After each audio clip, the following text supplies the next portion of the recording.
On entend souvent parler qu'on irait mieux si on pouvait gérer nos fausses croyances. Mais d'abord, qu'est-ce que c'est qu'une croyance?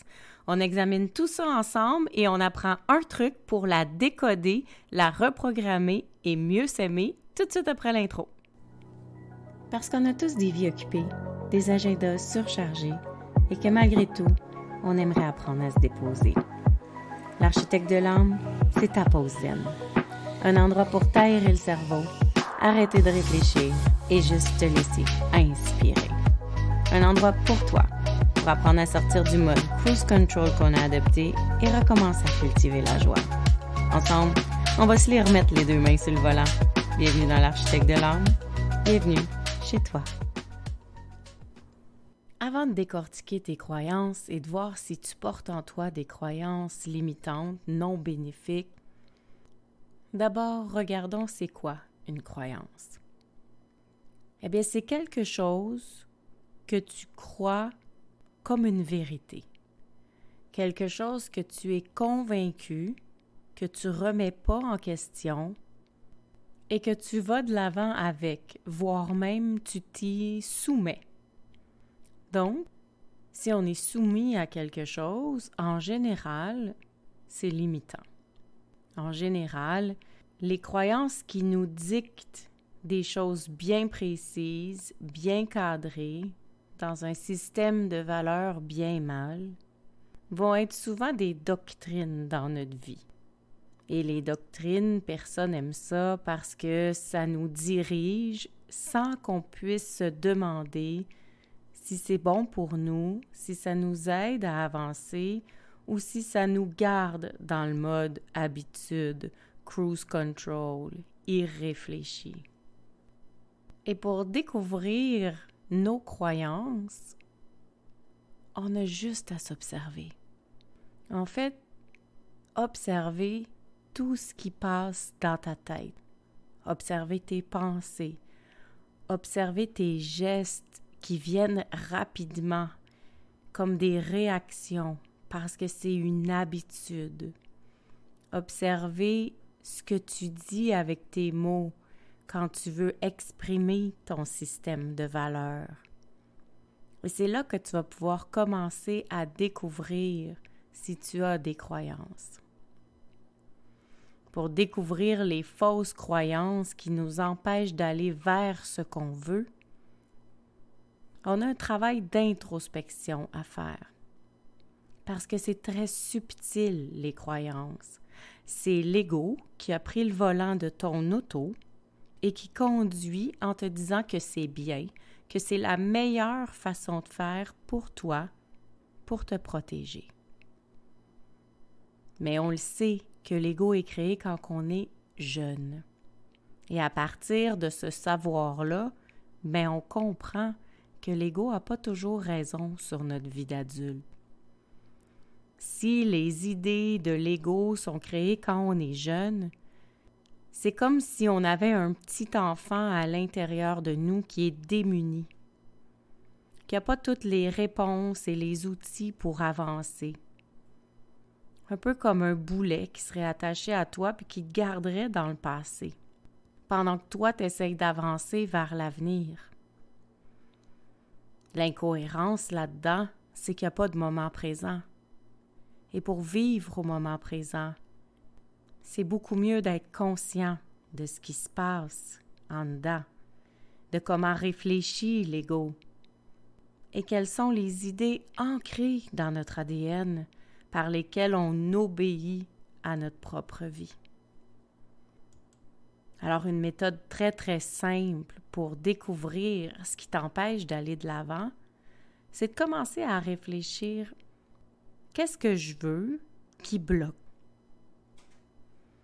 Alors, la première question à te poser, c'est « Quelle est ma situation dans laquelle je me sens tourner en rond, je me sens que je ne peux pas aller de l'avant, je me sens que je ne peux pas me transformer, quelque chose en moi que j'aime pas, puis que j'ai beau essayer tous les moyens, ça ne change pas. » Et quand tu commences à réfléchir à cette question-là, à cette situation-là qui bloque dans ta vie, c'est important de prendre le temps de la préciser. Exemple, Moi, je pourrais dire « j'aime pas perdre patience ». C'est difficile d'essayer de transformer « je veux être plus patiente » parce que juste de nommer ça, j'ai pas d'exemple. J'ai pas d'idée précise, concrète dans quelle situation je perds patience. Alors, quand tu veux commencer à transformer tes pensées, c'est important de ne pas juste te nommer un défaut que tu veux améliorer, mais plutôt une situation claire. Dans mon cas, la patience, c'est quand je suis au volant et qu'il y a des gens qui sont pas courtois, qui coupent tout le monde, qui louvoient entre les voitures et qui viennent créer du trafic alors qu'il n'y en aurait pas s'ils ne seraient pas là. Tu vois, ma situation, elle est tellement claire que tu es en train de voir ma situation. Tu es en train de l'imaginer dans ta tête. Et une fois que tu es capable de voir la situation, tu peux te poser la deuxième question. Le fait de vivre cette situation, qu'est-ce que ça m'empêche? Qu'est-ce que ça m'empêche d'avoir? Qu'est-ce que ça m'empêche de faire?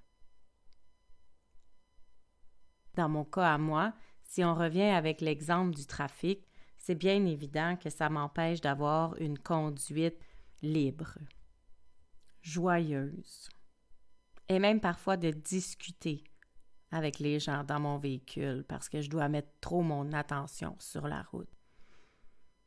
Dans la même optique, ça m'empêche de faire des blagues, de chanter, de m'amuser. Et c'est important que tu prennes le temps de fouiller loin, parce qu'en surface, il n'y en aura pas de réponse. C'est difficile de savoir que ça m'empêche de chanter. Il y a eu une réflexion, il y a eu une introspection qui s'est faite pour que je puisse réaliser que j'avais le goût de chanter, que moi je trouve ça le fun quand je conduis puis que je peux parler avec les gens dans ma voiture, que moi je trouve ça agréable quand tout le monde est à son affaire sur la route parce que ça me permet d'avoir une conduite libre. Alors tu vois, pour pouvoir nommer tout ce que ça m'empêche d'avoir et de faire, j'ai dû aller plus loin que juste la situation du trafic. As-tu trouvé? Si oui, on peut passer à l'autre étape, un peu plus profond maintenant. Ta situation, lorsque tu y es dedans. Ça t'empêche quoi au niveau de ton être? Ça t'empêche de te sentir comment? D'être comment? Dans mon exemple, quand les gens ne savent pas conduire sur la route, ça m'empêche de me sentir sécure. Ça m'empêche d'être libre parce que ça m'oblige à être vigilante. Ça m'empêche de me sentir calme. Ça m'empêche même d'être en harmonie avec la route et le moment. À ton tour, qu'est-ce que ta situation t'empêche au niveau du être? Qu'est-ce que ta situation t'empêche de te sentir? Et ensuite, la quatrième étape, c'est ici que ça devient crunchy.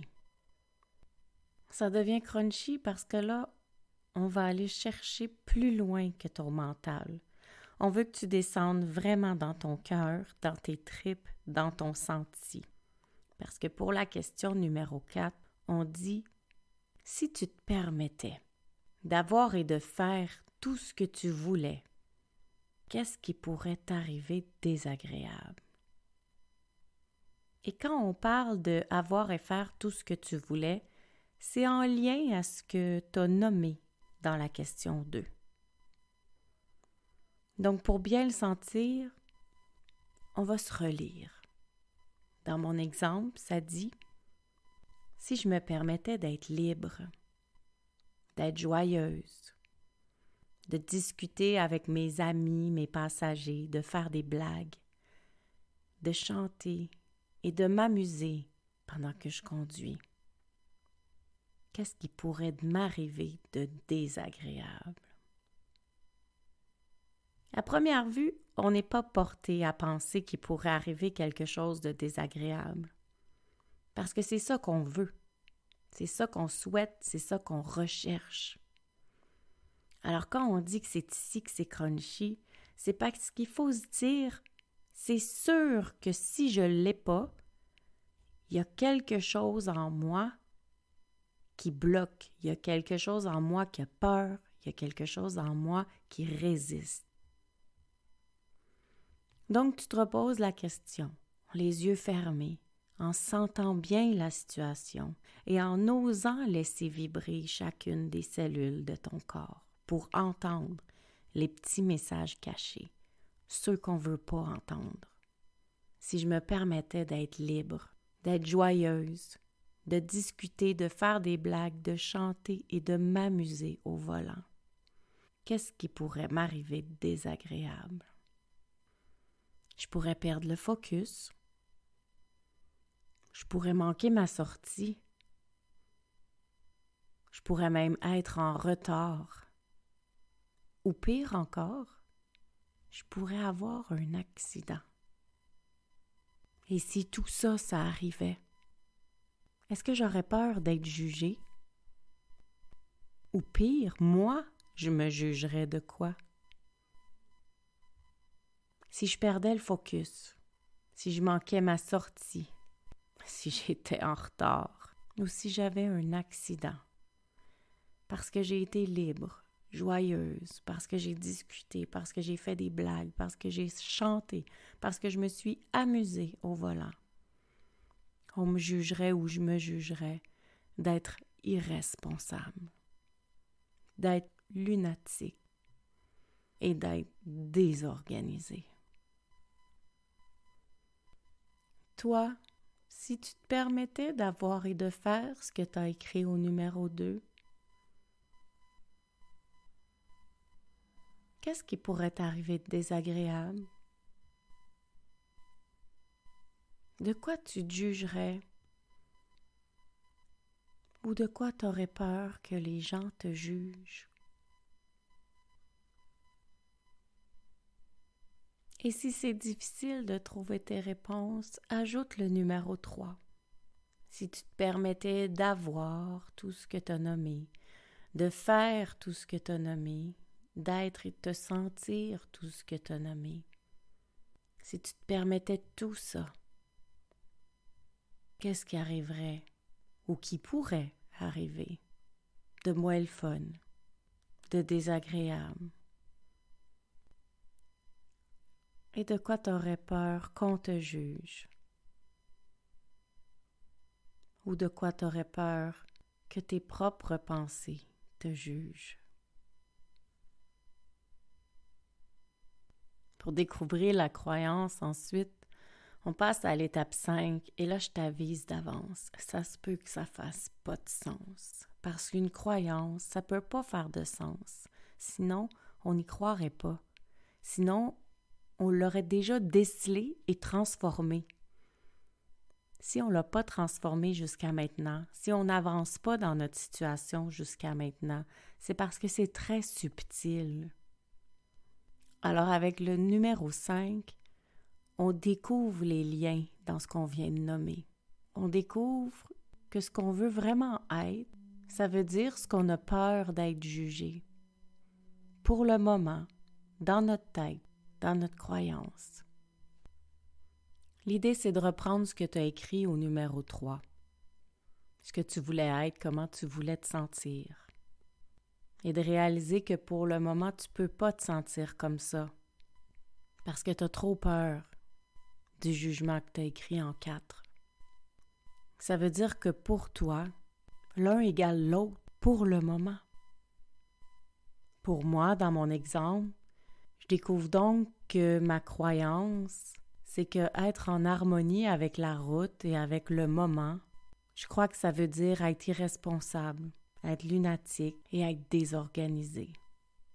Alors je m'attire des situations qui ne me permettent pas d'être en harmonie avec la route et avec le moment quand je suis en voiture pour rester focus. Parce que sinon, je pense que je vais être irresponsable, que je vais être désorganisée, que je vais être lunatique, que je vais manquer ma sortie. Mais tu vois, avant de faire l'étude des croyances avec toi, juste là maintenant, je savais pas, moi, que j'avais vraiment peur d'être désorganisée, irresponsable et lunatique sur la route. Donc, si je l'avais pas réalisé, cette peur-là, elle est toujours alimentée. Et dans les énergies, ce qui est alimenté, c'est ce qui est créé. Donc, l'univers entend que quand je prends le volant, j'ai des peurs. Et il me crée les situations en lien avec ma demande énergétique, m'envoie des chauffards pour que je puisse aller calibrer tout ça, pour que je puisse transcender les peurs. Et comment on fait pour transcender une peur?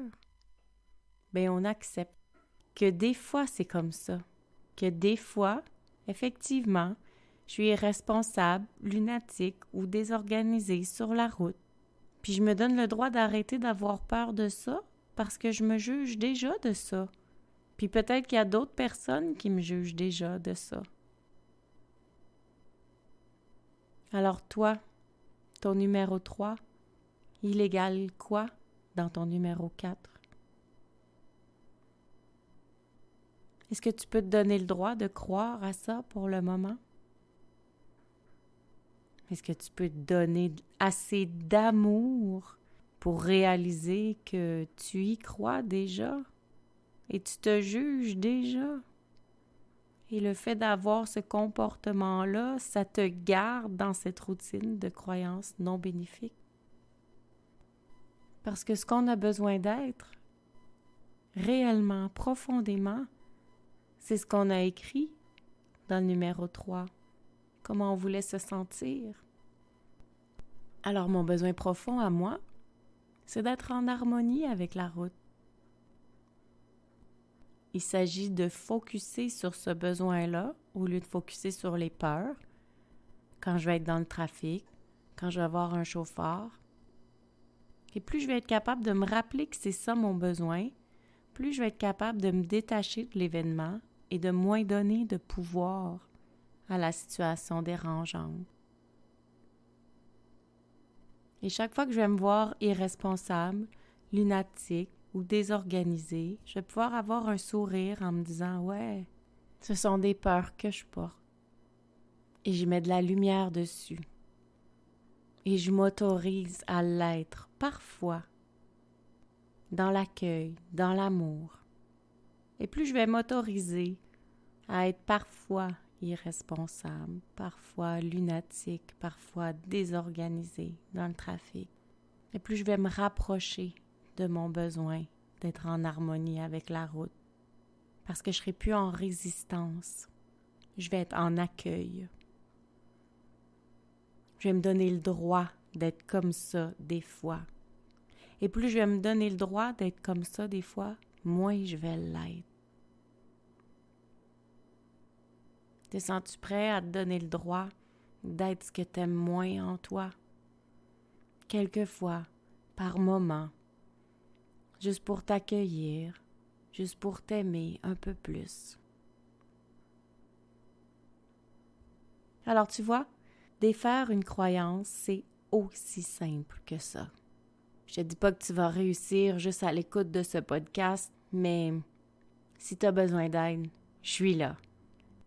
Tu peux prendre un rendez-vous sur www.melcymélanie.com ou prendre le temps d'aller lire les notes d'épisodes dans lesquelles je t'ai laissé les questions pour que tu puisses vraiment te concentrer sur toi-même et prendre le temps de te sentir. C'est une petite méthode toute simple. Ça s'appelle un décodage de croyances. Ça t'aide à te reprogrammer et à mieux t'aligner intérieurement. Et pour transcender tout ce qui bloque, le seul outil qui fonctionne, c'est de se donner le droit d'être ce qu'on aime moins, dans l'amour, dans l'accueil de soi. Et quand on arrive à faire ça, tout devient plus léger, plus doux. On s'en veut moins aussi. Alors j'espère que tu vas être capable d'amener à ton tour de la douceur dans tes croyances d'identifier tes croyances limitantes et de commencer tranquillement à les transformer pour une vie de plus en plus alignée, les deux mains sur ton volant. Gratitude fois 1000 d'avoir été ici. Ça me fait tellement plaisir de jaser avec toi. J'ai déjà hâte au prochain épisode. Entre-temps, si tu as envie d'encourager l'architecte de l'âme, va sur ta plateforme d'écoute préférée, laisse-moi un commentaire ou des étoiles. Puis surtout, abonne-toi pour ne rien manquer.